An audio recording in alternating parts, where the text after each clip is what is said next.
नमस्कार, आप देख रहे हैं सी न्यूज़ भारत और मैं हूं आपके साथ पवन शर्मा। किसी ने क्या खूब कहा है, राजनीति में कुछ भी तय नहीं होता, पर इतना तय होता है कि जो नेता सिस्टम से नहीं डरता वो सियासत में सबसे बड़ा खतरा बन सकता है और फिर उसे सियासत से किनारे लगाने की कोशिशें तेज हो जाती हैं। जी हाँ, सियासत में ना दोस्ती सच्ची और ना दुश्मनी पक्की। यहाँ चेहरे पर हंसी, दिल में चालाकी होती है। जो आज कंधे से कंधा मिलाकर चलते हैं, कल वही पीठ पे कंजर भी चलाते हैं। यहाँ उसूल नहीं, बस मौके बोलते हैं। राजनीति में ना कोई राम का रहा ना रावण का, सब फायदे के सौदागर हो गए हैं। अब आप सोच रहे होंगे आखिर ऐसा हम क्यों कह रहे हैं।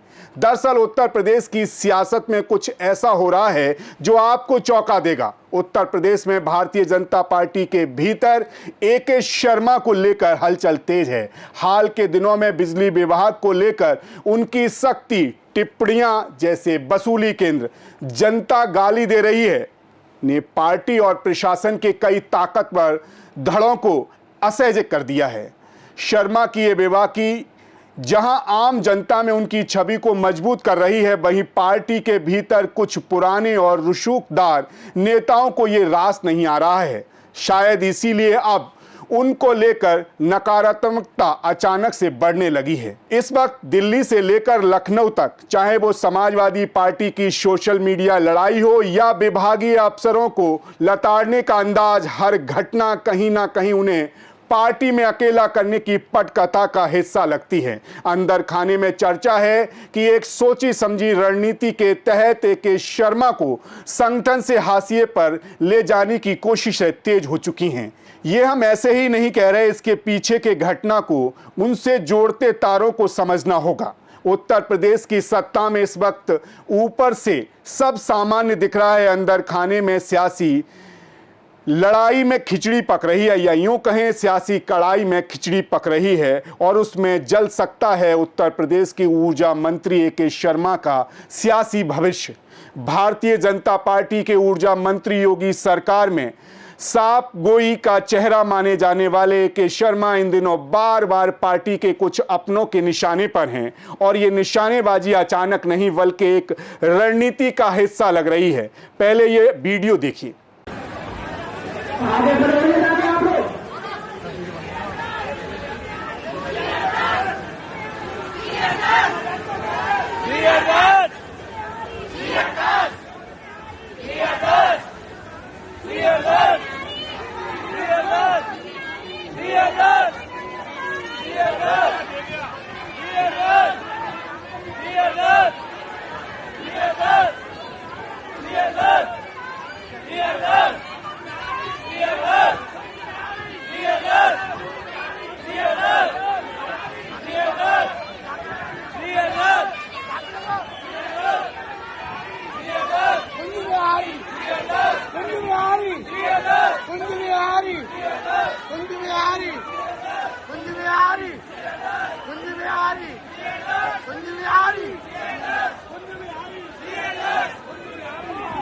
भीड़ में जंग लड़ता ये कोई साधारण आदमी नहीं बल्कि उत्तर प्रदेश के ऊर्जा मंत्री ए.के. शर्मा हैं। वृंदावन के बिहार जी मंदिर में इनको रोका जा रहा है क्योंकि जनता नाराज है कॉरिडोर के फैसले से। सोचिए, वृंदावन गए तो विरोध क्यों हुआ? क्या भारतीय जनता पार्टी के बाकी नेता वहीं नहीं जाते? कहीं ऐसा तो नहीं कि कॉरिडोर की आड़ में विरोध की चिंगारी सुलगाई गई, पर असल धुआं कहीं और उठ रहा था। वहीं मुरादाबाद की घटना को लीजिए। ए.के. शर्मा एक कार्यक्रम में मंच पर पहुंचे और तुरंत 10 मिनट के लिए लाइट चली गई। इसका नजारा भी आप देख लीजिए।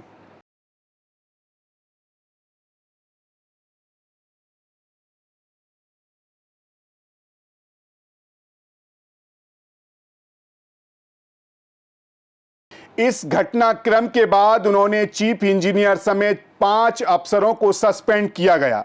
अब सवाल यह नहीं कि कार्रवाई क्यों हुई, सवाल यह है कि किसी और मंत्री के कार्यक्रम में ऐसा क्यों नहीं होता। सवाल उठता है कि क्या जानबूझकर उनके कार्यक्रम में ऐसा किया गया ताकि वो जनता के घेरे में आ जाएं।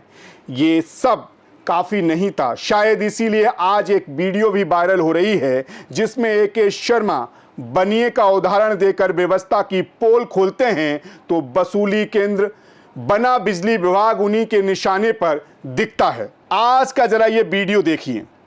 इतना हमारा बाल क्यों ऊंचा जा रहा है भाई?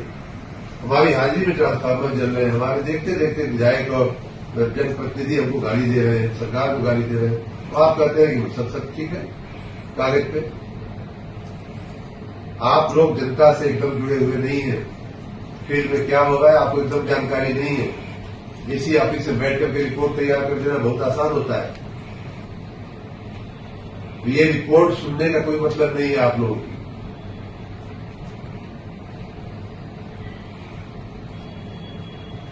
आप लोगों ने मैं आज बहुत ही नाराज, बहुत ही दुखी होकर के यहाँ आया और मैं फिर आशीष आपको भी कह रहा हूं कि हम एक पब्लिक यूटिलिटी चला रहे हैं, पब्लिक सर्विस चला रहे हैं। ये कोई बनिया की दुकान नहीं हम चला रहे हैं, पैसा नहीं दिया सामान नहीं मिलेगा, सामान उसको देना पड़ेगा।